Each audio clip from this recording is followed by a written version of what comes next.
আল্লাহ পাক রব্বুল আলামিন পবিত্র কোরআনুল কারীমের আয়াত আরেকটি আয়াতে বলেছেন হাল ইয়াস্তাবিল আ'মা ওয়াল বাসীর, আ'মা ওয়াল বাসীর, অন্ধ আর দৃষ্টিশক্তি সম্পন্ন ব্যক্তি উভয় কি সমান? প্রশ্ন করেছেন আল্লাহ। জবাবটা আমরা একটু দেব, উভয় কি সমান? যে দেখে আর যে অন্ধ উভয় সমান না। এই জন্যই রব্বুল আলামিন জানাই দিয়েছেন যাদের দ্বীনের জ্ঞান নাই, ইসলামের জ্ঞান নাই, কোরআন সুন্নাহর জ্ঞান নাই, ইসলামী শরীয়তের জ্ঞান নাই, আল্লাহর কোরআন রায় দিচ্ছে তারা হচ্ছে অন্ধ। চোখ থাকার পরেও তারা অন্ধ। ছোট্টবেলায় একটা গান শুনেছিলাম কি যেন, হায়রে তোমার মন তো চোখ থাকিতে অন্ধ। আমাদের চোখ আছে, চোখ থাকতেও আমরা অন্ধ। কারা অন্ধ? যারা কোরআন সুন্নাহ এবং ইসলামী শরীয়তের জ্ঞান অর্জন করে নাই। ওনারা অনেক বড় সায়েন্টিস্ট, অনেক বড় লয়ার, অনেক বড় শিল্পপতি, অনেক বড় শিক্ষাবিদ, ইউনিভার্সিটির ভিসি, ইউনিভার্সিটির টিচার, বিভিন্ন প্রতিষ্ঠানের প্রিন্সিপাল, কিন্তু দ্বীনের জ্ঞান অর্জন করলো না। আল্লাহর কোরআন বলে দিচ্ছে সে অন্ধ। আল ইয়াস্তাবিল আ'মা ওয়াল বাসীর, তাহলে অন্ধ আর দৃষ্টিশক্তি সম্পন্ন ব্যক্তিকে সমান হতে পারে? প্রশ্ন করেছেন আল্লাহ। আমরা জবাব দেব না, সমান হতে পারে না। তো আমরা জাস্ট ইতিকাফে আপনাদেরকে একটু অনুশীলনের মাধ্যমে জাগ্রত করে দিচ্ছি, আপনারা যাতে বাকি 11টি মাস নিজের একটু জ্ঞান চর্চায়, জ্ঞান অর্জনে আপনারা মগ্ন থাকেন। আল্লাহ সকলকে সুবল করুন। আমিন। সম্মানিত মুসল্লিবৃন্দ, তলাবুল ইলমি ফরিদাতুন আলা কুল্লি মুসলিমিন ওয়া মুসলিমা, এটা হাদিসের অংশ না। মুসলিমিন, যেখানে মুসলিম শব্দ আসছে এখানে ভিতরে ইন্টারনালি মুসলিমও রয়ে গেছে। সমস্ত মুসলিমের উপর, নর হোক নারী হোক, ইলমে দ্বীন, দ্বীনের ইলম অর্জন করা হচ্ছে ফরজ। এটা শুনলে অনেকে ভয় পেয়ে যাবে। তাহলে তো আমার মনে হয় তাফসীরে কুরতুবী, তাফসীরে কবির, তাফসীরে রুহুল মাআনি, তাফসীরে ইবনে কাসির, তাফসীরে বায়াজাবি, তাফসীরে কাশশাফ, তাফসীরে জালালাইন, এগুলো মনে আমার সব শেষ করা লাগবে। বুখারী, মুসলিম, আবু দাউদ, তিরমিজি, ইবনে মাজাহ, নাসাই, সব হাদিস গ্রন্থ আমার শেষ করতে হবে। ফতোয়ায়ে কিতাব, ফতোয়ায়ে আলমগীরি, ফতোয়ায়ে কাজী খান, ফতোয়ায়ে শামী, আর ওয়ারাজা আছে কাশফুল আসরার, তারপর উসুলে শাশি, এরপর নূরুল আনওয়ার, কুদুরি, হিদায়াত, শরহে বেকায়া, এগুলো আমার সব শেষ করতে হবে। মানুষ তো ভয় পেয়ে যাওয়ার কথা না, এত কিছু আপনার শেষ করা লাগবে না। আপনি একজন মুসলিম, আপনি ঈমানদার, আপনার ঈমান ঠিক আছে কি নাই এটার জন্য আপনার ঈমানের উপরে ইলম অর্জন করতে হবে। আপনি মুসলিম, আপনি কি প্রকৃতপক্ষে মুসলিম কিনা, একজন মুসলিমের কোয়ালিটি কি কি থাকা দরকার এই সম্পর্কে আপনাকে জ্ঞান অর্জন করতে হবে। যেহেতু আপনি ঈমানদার, যেহেতু আপনি মুসলিম, আপনাকে 5 ওয়াক্ত সালাত আল্লাহ পাক ফরজ করে দিয়েছেন। এখন সালাতের মাসালা আপনাকে জানতে হবে। সালাত আদায়ের জন্য পবিত্রতা, সেই জন্য ওযুর মাসালাটা আপনাকে জানতে হবে।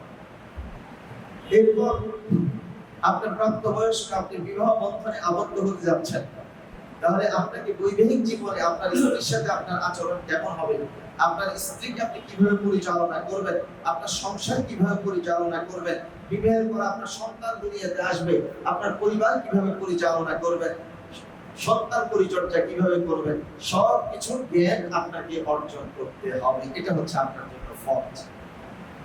আপনি সিয়াম পালন করবেন, তাহলে রোজার মাসালাগুলো আপনাকে জানতে হবে, এটা আপনার জন্য ফরজ। আপনি যাকাত প্রদান করবেন, আপনি সাহেবে নিসাব, অতএব আপনি শুধু প্রত্যেক বছর আলেম ওলামাদের মুখাপেক্ষী থাকবেন এমনটা নয়, আপনাকে ন্যূনতম আপনার যাকাতের জ্ঞানটা অর্জন করতে হবে। হ্যাঁ, এরপরে আপনি আলেম ওলামাদের কাছে যাবেন, দর্শনীয় আপনি জ্ঞান অর্জন করেছেন, আপনি আপনার ফরজ আদায় করেছেন। এরপরেও আপনার যাকাতটা যাতে ঠিকঠাক মতো আদায় হয়, সেই জন্য আপনি কোনো আলেমের শরণাপন্ন হয়ে ওনার সাথে আপনি পরামর্শ করে, মাশওয়ারা করে আপনার বিষয়টাকে আরো মজবুত করে, আরো সুন্দর করে আপনি যাকাতটা পরিশোধ করতে হবে। কিন্তু আপনাকে যাকাতের জ্ঞান অর্জন করতে হবে, এটা আপনার উপর ফরজ। এইভাবে আমাদের দৈনন্দিন জীবনে, ব্যক্তি জীবনে, পারিবারিক জীবনে, সামাজিক জীবনে আমাদের সাথে রিলেটেড যে বিষয়গুলো আছে এগুলোর উপর জ্ঞান অর্জন করা আমাদের জন্য ফরজ, আর বাকিটা আমাদের জন্য ফরজ নয়। আমরা কোরআনুল কারীম তেলাওয়াত করি, নামাজের মধ্যে কোরআন তেলাওয়াত করা ফরজ। সূরা ফাতিহার সাথে অন্য সূরা মিলানো ওয়াজিব। অতএব এটা আমাদেরকে অবশ্যই শুদ্ধ সহি করতে হবে। আমরা এতেকাফে যে কয়েকদিন বসেছি, এই কয়েকদিন তার শুদ্ধ সহি করা সম্ভব নয়, জাস্ট আমরা একটু অনুশীলন করছি। এটা এতেকাফ থেকে যাওয়ার পর যাদের কোরআন বিশুদ্ধ তেলাওয়াত হয় না, আপনাদেরকে অবশ্যই এই কোরআনুল কারীমকে বিশুদ্ধ তেলাওয়াত করার জন্য চেষ্টা করতে হবে। আপনার নামাজকে শুদ্ধ সহি করার জন্য আপনাকে কোরআন তেলাওয়াত শিখতেই হবে। একটা হলো শিখতে হবে, আরেকটা হলো শিখতেই হবে। দুইটার মধ্যে পার্থক্য আছে না? শিখতেই হবে। আপনি পুরো জিন্দেগি আলহামদুলিল্লাহ রাব্বিল আলামিন আর রহমানির রহিম বিসমিল্লাহির রহমানির রহিম আউযু বিল্লাহি মিনাশ শাইতানির রাজীম, আপনি পুরো জিন্দেগি পড়ে গেলেন। আপনি শুদ্ধ করার জন্য চেষ্টা করছেন, আপনার নামাজ হবে না। শুদ্ধ করার জন্য চেষ্টা করলেন না, আজীবন ভুলের মধ্যে রইলেন, আপনার নামাজ আল্লাহর দরবারে কবুল হবে না। ছোটবেলায় যাদের মা বাবা আপনাদেরকে কোরআন তেলাওয়াত শিখান নাই, এজন্য মা বাবা আল্লাহর কাছে দায়ী থাকবে। মা বাবাকে সে দায় মুক্ত করার জন্য আল্লাহর কাছে মা বাবার জন্য ক্ষমা চান যে আল্লাহ, মা বাবা আমাদেরকে কোরআন শিখায়, আল্লাহ মাফ করে দাও। আমরা এখন বুঝি, আমরা নিজেরা বুঝি, অতএব আমরা এখন অন্তত কোরআন তেলাওয়াত না শিখি। আর যারা আছেন অভিভাবক, আপনারা আপনাদের সন্তানদেরকে, আপনারা আপনাদের নাতি নাতনিদেরকে কোরআন তেলাওয়াত শেখানোর জন্য চেষ্টা করেন। না হলে আদালতে আখিরাতে আপনারাও কিন্তু দায়ী থাকবেন, আপনারাও জবাবদিহি করতে হবে। আর আল্লাহ নাম করে যে একবার নামাজ জবাবদিহি করার জন্য তার জাহান্নামে যাওয়া ছাড়া কোনো উপায় নেই। যেই সকল স্টুডেন্ট ভালো পড়া পারে তাদেরকে কখনো টিচাররা ধরে না, হতে পারে না। আর যেটা পারে না এটারে ধরে। যে প্রশ্নের জবাব দিতে পারবে আল্লাহ পাক তাকে ধরবে না, তাকে বিনা হিসাবে পার করে দেবে। আর যেটা জবাব দিতে পারবে না এটাকেই ধরবে, আর যাকেই ধরবে তার ছাড়া। অতএব রব্বুল আলামিনের প্রশ্নের জবাব আমাদের দেওয়া সম্ভব হবে না। আল্লাহ পাক আমাদেরকে প্রশ্নের সম্মুখীন না করে আমি সমান চলবে। এই জন্য রাসূল সাল্লাল্লাহু আলাইহি ওয়াসাল্লাম একটা দোয়া করতেন, আল্লাহুম্মা হাসিবনি হিসাবাই ইয়াসিরা। এটা আমার সাথে পড়েন তো, আল্লাহুম্মা হাসিবনি হিসাবাই ইয়াসিরা। আল্লাহুম্মা হাসিবনি হিসাবাই ইয়াসিরা। আল্লাহুম্মা حاسبني حسابي يسيرا. اللهم حاسبني حسابي يسيرا. আল্লাহ তুমি আমার জন্য আমার হিসাবকে সহজ করে দাও। এর মূল অর্থ যেটা, মূল ভাব যেটা, সেটা হলো আল্লাহ তুমি বিনা হিসাবে পার করে দাও। আমরা সবাই বলি আমিন। আচ্ছা, আসুন আমরা কোরআন তেলাওয়াতের দিকে চলে যাব। এর আগে একটু মাসালা, আপনাদের কি মনে আছে আমরা কিসের মাসালা নিয়ে আলোচনা করছি না? ওযু। আচ্ছা, ওযুর ফরজ কয়টি? চারটি। এই চারটি ফরজকে আমাদের পরিপূর্ণরূপে পালন করতে হবে। ওযুর ফরজ কিভাবে ওযুটা করতে হবে সেদিন আমি আপনাদেরকে দেখিয়ে দিয়েছি। আজকে আপনাদের সাথে আমরা আলোচনা করব ওযুর ভঙ্গের কারণগুলো কি। আমরা ওযু করলাম, এরপরে আমাদের ওযুটা কি আছে না বিকৃত হলো, এই বিষয়টাও আমাদের জানা দরকার আছে না নাই? আছে। আসলে তবে ওযু ভঙ্গের অনেকগুলো কারণের মধ্যে আমরা এখানে নোট করেছি 19টা কারণ। ওযু ভঙ্গের অনেকগুলো কারণের মধ্যে নোট করেছি 19টি কারণ। আসলে তাহলে আমরা একে একে কারণগুলো জেনে নেব। 1 নাম্বার, পায়খানা রাস্তা দিয়ে পায়খানা বের হওয়া। পায়খানা রাস্তা দিয়ে পায়খানা বের হওয়া, ইচ্ছায় হোক অনিচ্ছায় হোক, তাহলে ওযুটা নষ্ট হয়ে যাবে। প্রস্রাবের রাস্তা দিয়ে প্রস্রাব বের হওয়া, ইচ্ছায় হোক অনিচ্ছায় হোক, তাহলে ওযুটা ভেঙে যাবে। বায়ু বা পেশাবের রাস্তা দিয়ে বাতাস নির্গত হওয়া, বায়ু পথ দিয়ে হোক প্রস্রাবের রাস্তা দিয়ে হোক, যদি বায়ু নির্গত হয় তাহলে ওযু ভেঙে যাবে। এরপর বায়ু পথ দিয়ে কোনো পোকা বা কৃমি যদি বের হয় তাহলে ওযুটা ভেঙে যাবে। শরীরের কোনো জায়গা থেকে রক্ত বের হয়ে গড়িয়ে পড়া, শরীরের যে কোনো স্থান থেকে রক্ত বের হয়েছে, শুধু যতটুকু কাটা গেছে বা ছিদ্র হয়েছে এর মধ্যে রক্তটা জমে গেছে, তাহলে ওজুটা ভাঙবে না। কিন্তু নির্ধারিত স্থান থেকে রক্তটা গড়িয়ে পড়লো, তাহলে ওই ব্যক্তির ওজুটা ভেঙে যাবে। তারপর শরীরের কোন স্থান থেকে পুঁজ বের হয়ে তার যদি গড়িয়ে পড়ে, শরীরের কোন স্থান থেকে পুঁজ বের হলো, পুঁজ বের হয়ে সেই পুঁজটা গড়িয়ে পড়লো, তাহলে সেই ব্যক্তির ওজুটা ভেঙে যাবে। শরীরের কোন স্থান থেকে এখন রক্ত না পুঁজ, শরীরের কোন স্থান থেকে পানি বের হলো, সেই পানিটা গড়িয়ে পড়লো, তাহলে সেই ব্যক্তির ওজুটা ভেঙে যাবে। এরপরে মুখ ভরে বমি আসে, ধরেন এই সামান্য থুতুর মতো লালার মতো কিছু বের হয়ে গেল, তাহলে আপনার ওজুটা ভাঙবে। কিন্তু মুখ ভরে বমি হলো, তাহলে ওজুটা ভেঙে যাবে।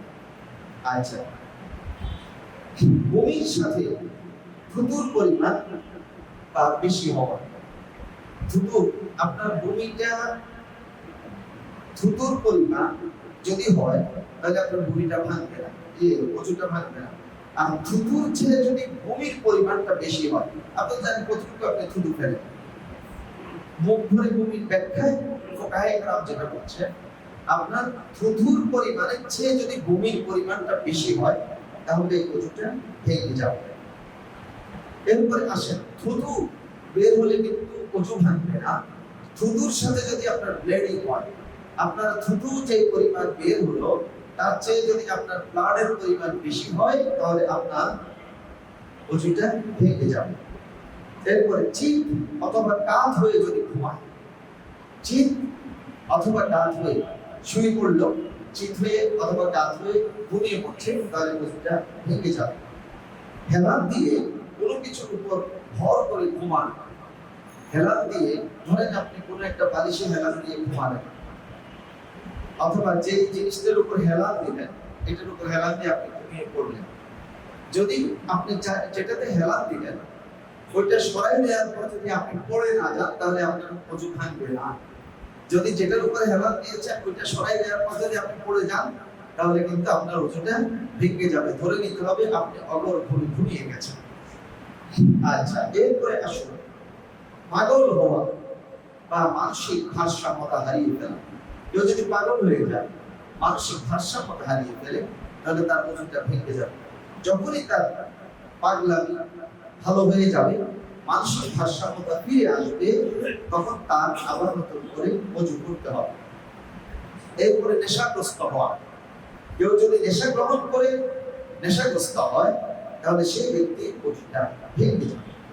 অচেতন বা মূর্ছা যাওয়া, কেউ অচেতন হয়ে গেল, হঠাৎ অজ্ঞান হয়ে পড়ে গেল, সাথে সাথে এই ব্যক্তির ওজুটা ভেঙে যাবে। যখন আবার সুস্থ হবে, নতুন করে তার কোনো আমল ইবাদত করার জন্য তাকে নতুন করে ওজু করতে হবে।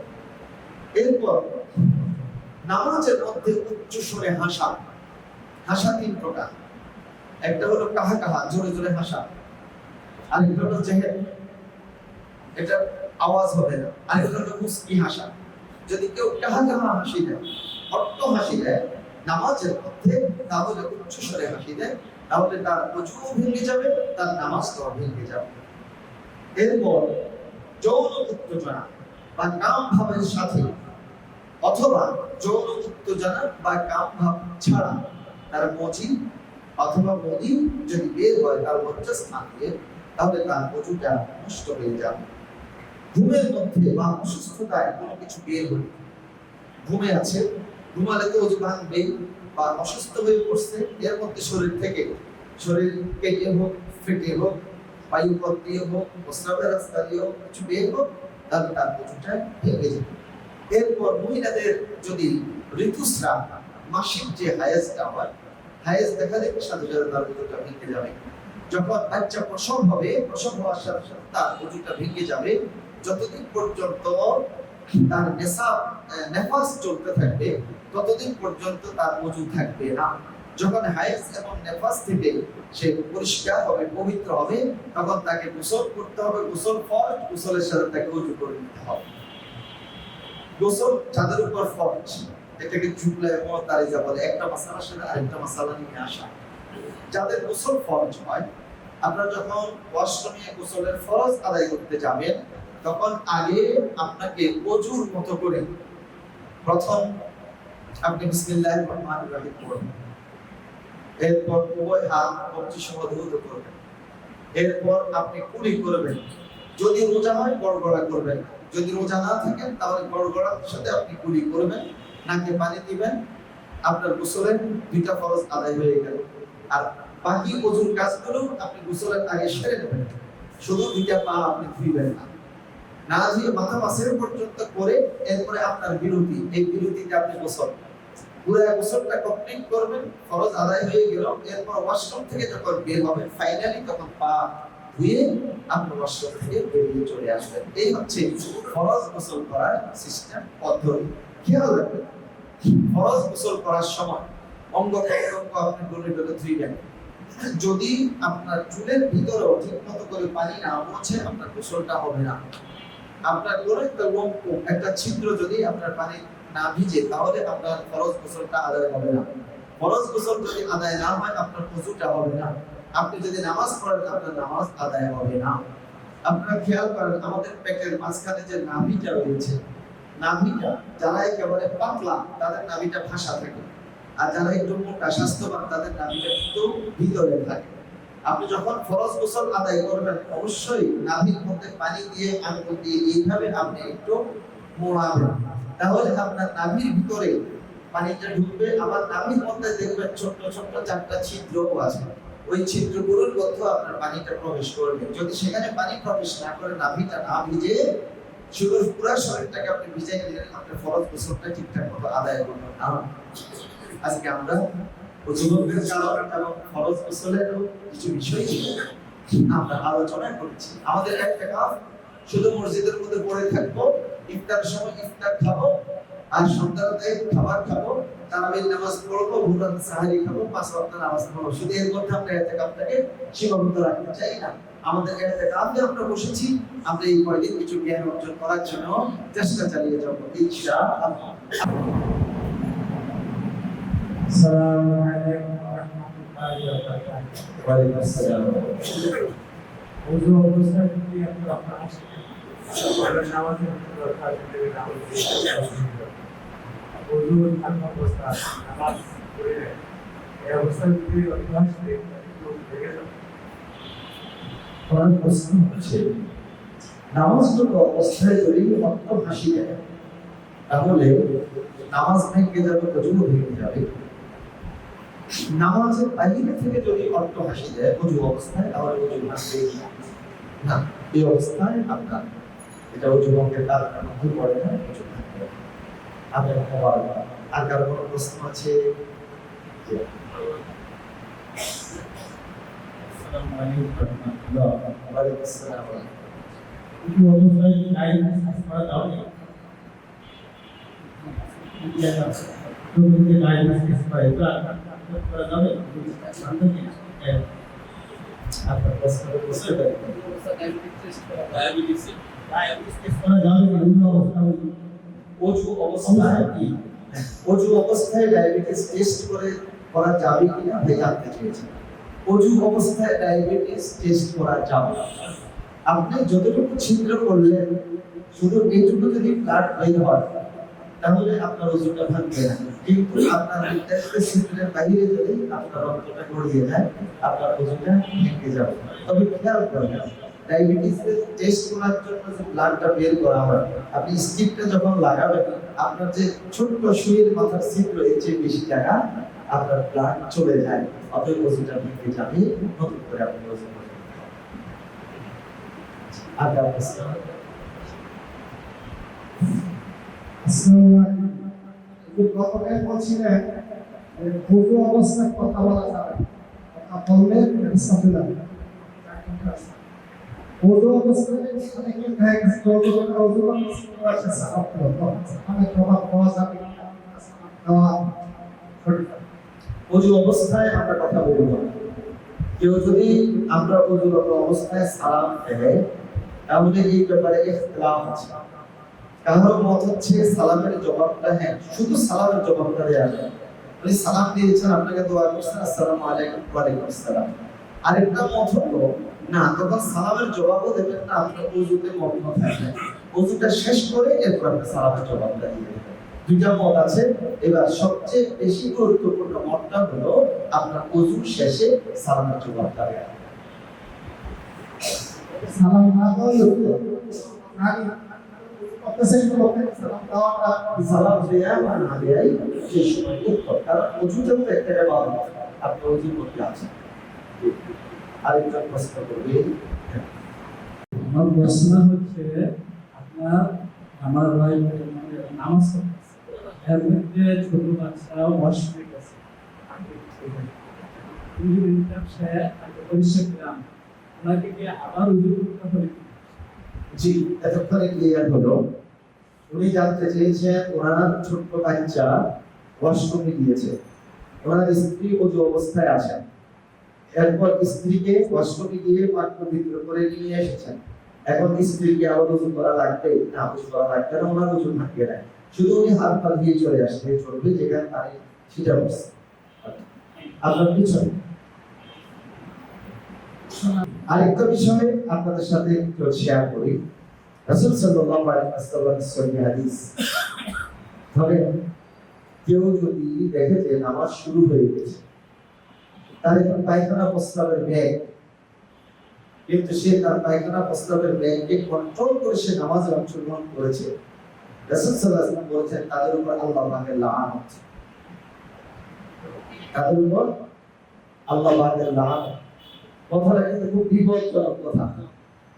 আপনার নামাজ শুরু হয়ে গেছে, আপনার পায়খানা প্রস্রাব কন্ট্রোল করে আপনাকে জামাতে সালাত আদায় করতে হবে, এর দরবেশগিরি ইসলামের মধ্যে নাই। আপনি আপনার হাজত ছাড়েন, ছেড়ে এসে যদি আপনি জামাত পান আলহামদুলিল্লাহ, তাহলে আপনি একা নামাজ পড়ে নেবেন। আপনার উদ্দেশ্য ছিল আপনি জামাতে সালাত আদায় করবেন, আপনি এসেছেন, কিন্তু এর মধ্যে আপনার প্রাকৃতিক ডাকে সাড়া দিতে হবে, এটা তো আপনার কাছে না, আপনার নিয়ন্ত্রণে না, আল্লাহরই হুকুম। অতএব আল্লাহ তো দেখেছেন আপনি সালাত আদায়ের জন্য এসেছেন, সেই ক্ষেত্রে আপনি জামাতে শরীক না হয়ে আপনি অবশ্যই আপনার টয়লেট ইস্তেঞ্জার সাথে চলে যাবেন। যারা টয়লেট ইস্তেঞ্জা মল মূত্রকে কন্ট্রোল করে সালাত আদায় করতে যায়, আল্লাহ রাসূল সাল্লাল্লাহু আলাইহি ওয়াসাল্লাম বলেন তাদের উপর আল্লাহ পাকের লানত। এরপর ঈশ্বরের আরেকটা মাসালা আপনাদেরকে চোখ করে দিলাম। মুয়াজ্জিন সাহেব ইকামত শুরু করে দিয়েছে, আল্লাহু আকবার আল্লাহু আকবার, এই ইকামত শুরু হয়েছে, এবার দিছেন দৌড়, এটা মাকরুহ, দৌড় দেওয়ার কোনো সুযোগ নাই। আপনি স্বাভাবিকভাবে চলতেছেন, হাঁটতেছেন, মসজিদে যাচ্ছেন, ইকামত শুরু হয়ে গেছে, আপনি স্বাভাবিকভাবে চলেন। আপনি যতটুকু সালাত আপনি গিয়ে পাবেন ততটুকু, কিন্তু আপনি তাড়াহুড়া করে আপনি আসবেন, এর কারণটা কি? রাসূল সাল্লাল্লাহু আলাইহি ওয়াসাল্লাম বুঝাতে চেয়েছেন তুমি তাড়াহুড়া করে আসবা, তুমি উষ্টা খেয়ে পড়ে যেতে পারো। তাড়াহুড়ার কারণে আপনি ব্রেন স্ট্রোক, হার্ট স্ট্রোক করতে পারেন। আপনি তাড়াহুড়া করে ধরে ধরে আল্লাহু আকবার বলা শুরু করছেন, আপনার কষ্ট হবে। ভাই ইসলামটা খুব সহজ, আল্লাহ পাক রব্বুল আলামিন ইসলামটা আমাদের জন্য অনেক সহজ করে দিয়েছেন। ইসলামের মধ্যে গুনাহের কোনো স্থান নাই।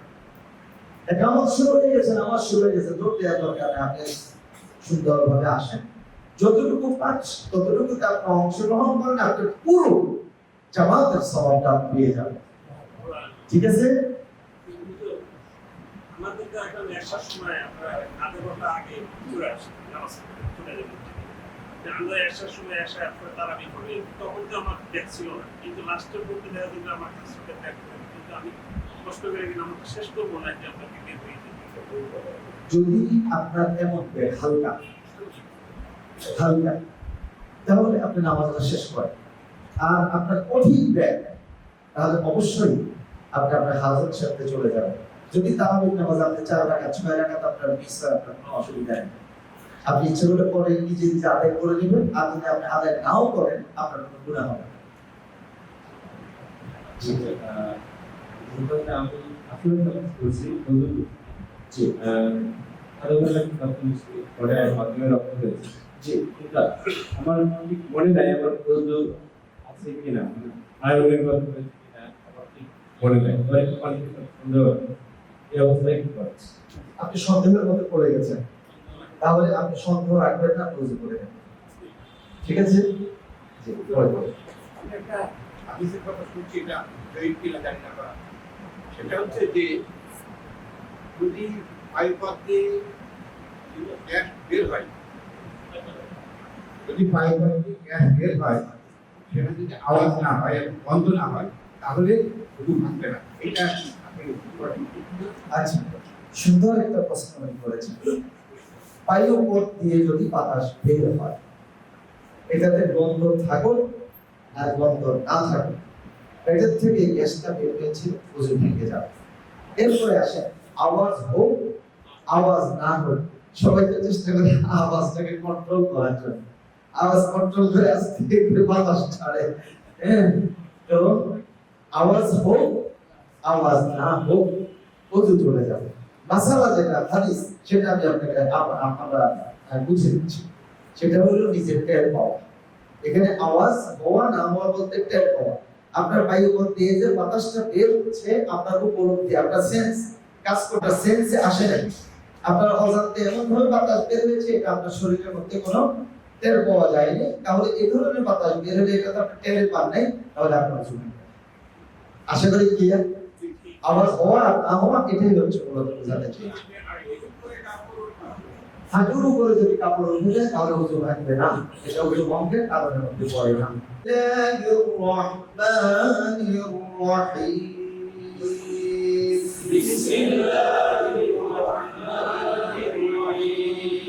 ألم تر كيف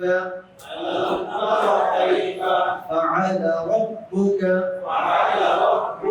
بأصحاب الفيل ألم تر كيف فعل ربك بأصحاب الفيل ألم يجعل كيدهم في تضليل وأرسل عليهم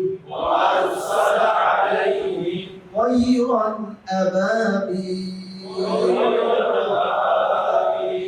ترميهم بحجارة من سجيل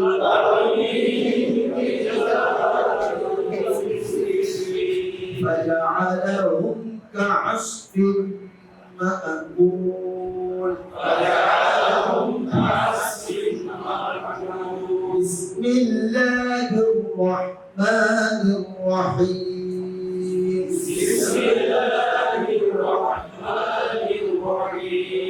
ألم تر كيف فعل ربك بأصحاب الفيل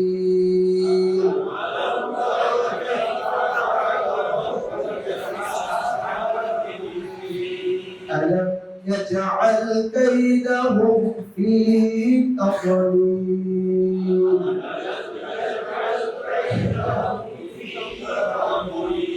وأرسل عليهم طيرا أبابيل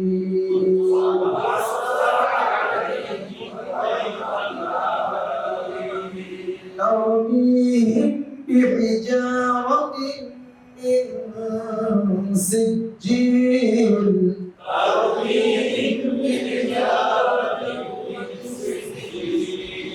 فجعلهم كعصف مأكول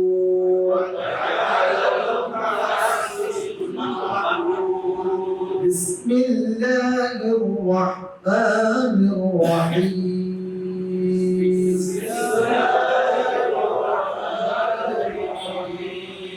لإيلاف قريش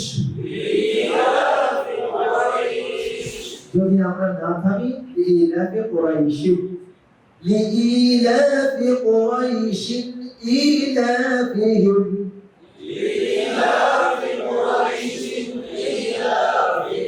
رحلة الشتاء والصيف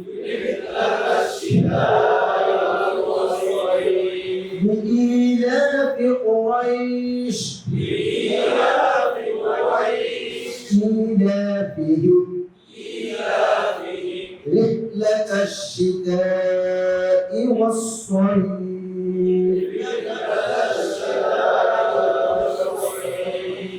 فليعبدوا رب هذا البيت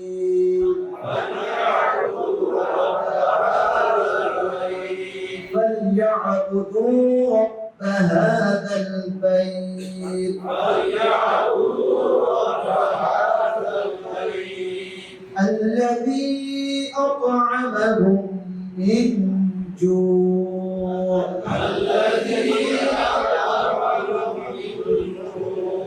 وآمنهم من خوف